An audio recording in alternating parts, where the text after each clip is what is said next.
আমাদের কুমিল্লার ভাষাটা কথা আছে, ভাত খাই তো ভাত পায় না, সালন সালন করে। সালন মানে হচ্ছে তরকারি। আচ্ছা, ভাবা যায় যে ধরেন ইরানের সামনে আরব রাষ্ট্রগুলো এককভাবে লড়াই করার মতন একটা শাম, আপনি সৌদির নাম অনেকে বলতে পারেন, কাছাকাছি লেভেলে আছে, তবে ইরানের মতন না। বিশ্বব্যাপী ইরানের জন্য যে ভালোবাসা, এটা সৌদিতে কিন্তু নাই, মানে সৌদির যুবরাজ্যের জন্য নাই। সবাই মনে করে এরা স্পন্সর এবং কি এরা পশ্চিমাদের স্বার্থগুলোকে এখানে বাস্তবায়ন করছে।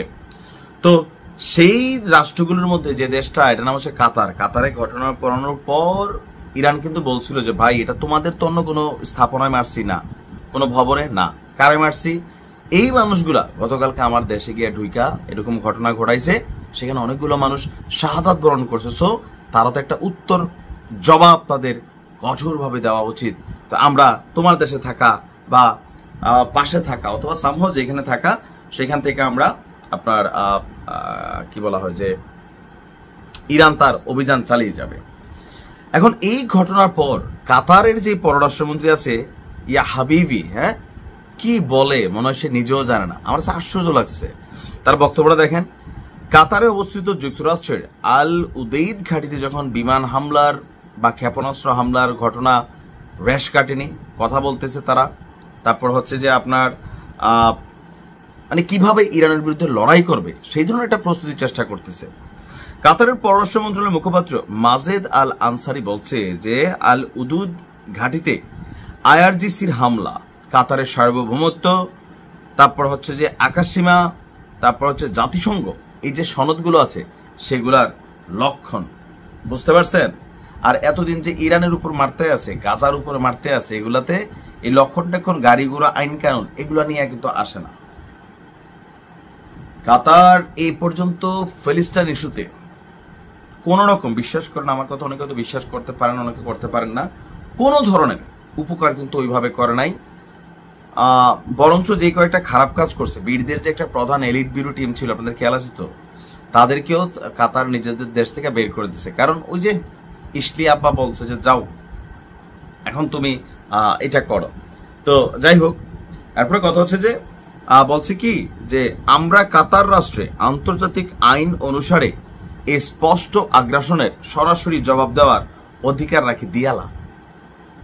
ভাই আমি কইছি যে যদি কখনো আবাবিল পাখি আসে অথবা যদি কখনো এমন সিচুয়েশন হয়, তাহলে সেই ক্ষেত্রে মানুষের ইসলামিক রাষ্ট্রগুলোর নেতাদের পিছনে পিছনে ঘুরা জুতার তলা ক্ষয়বাদ দিয়া দরকার ছিল যে প্রযুক্তি আসতেছে আমরা এগুলোকে ডেভেলপ করি। আমরা বলতেছি বাংলাদেশ অনেক ডেভেলপ, বাট সামহাও এই ডেভেলপমেন্টগুলো কাতারের মতো একটা রাষ্ট্রের কাছে অনেক কিছু মনে হইতে পারে বা কম মনে হইতে পারে, কিন্তু ইরানের সামনে কাতারের ব্যক্তিগত অবস্থান খুবই দুর্বল। মুখপাত্র বলছেন কাতারের বিমান প্রতিরক্ষা ব্যবস্থা আক্রমণটি ব্যর্থ করে দিয়েছে এবং ইরানি ক্ষেপণাস্ত্রের সফলভাবে মোকাবেলা করছে। কার ক্ষেপণাস্ত্র আটকেলা? যেটা মানলো, আমি আজকে যদি দেখতাম কাতারের যে কোনো একটা জায়গা, সাধারণ বাজার টাজার ধরেন এখানে আছে, বা সাধারণ অ্যাপার্টমেন্ট ভবন বিল্ডিং টিল্ডিং, সেইখানে কাতারের বিরুদ্ধে একটা ক্ষেপণাস্ত্র মারলো, এটা ইরান ঠিক করতে পারে না, এটা আমি মাইনে নিব। কিন্তু আপনার ইসরায়েলের বিরুদ্ধে যখন আমরা লড়াই দেখছি, সেখানে কাতার নীরব, ইসরায়েল খেলতেছে। আবার যখন আবার এই কি বলা হচ্ছে, এখন যখন ইরান ইসরায়েল যুদ্ধ শুরু হলো, তখন কিন্তু কাতার ইসরায়েলিদের পক্ষে টেকনিক্যালি অবস্থা, মানে জনগণ না, সরকারের একটা বড় অংশ এই কাজগুলা করে। তো তার বক্তব্য, সে নাকি ইরানে অভিযানের ক্ষমতা রাখে এবং স্পষ্ট আগ্রাসনদের সাথে সরাসরি জবাব দেওয়ার অধিকার রাখে। মুখপাত্র আরো বলছেন যে কাতারের বিমান প্রতিরক্ষা ব্যবস্থা আক্রমণটি ব্যর্থ করে দিয়েছে এবং ইরানি ক্ষেপণাস্ত্রের ব্যবস্থাটা, মানে ইরান যেটা মারছে সেটা সফলভাবে গিয়ে পড়েছে। তো কাতারের মধ্যে ঝগড়াকরণের কুতকুত্তা শ করছে, এটারও কাহিনী আছে।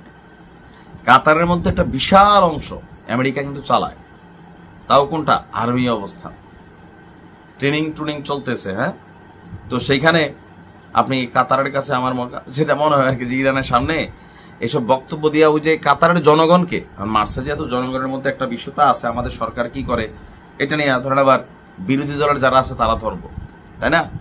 তো কাতার আসলে আমার কাছে মনে হয়, দেখেন আমি আরব রাষ্ট্রগুলোর মধ্যে কয়েকটা সিরিয়াল রাষ্ট্র আছে যেগুলো দেখতে পারি না, এর মধ্যে কাতার কিন্তু একটা। এমনি সব ভালো, কিন্তু প্র্যাকটিক্যালি বিষয়গুলো আলাদা। যাই হোক, তো ইনশাল্লাহ ভালো থাকুন। আশা করি আমাদের জন্য ভালো কোনো নিউজ অপেক্ষা করছে রাখছে। আর কাতার যদি যুদ্ধ করতে চায় তো বাবা আসো, খেলো তোমরা ইরানের সাথে, আমরা দেখবো। ভালো থাকো।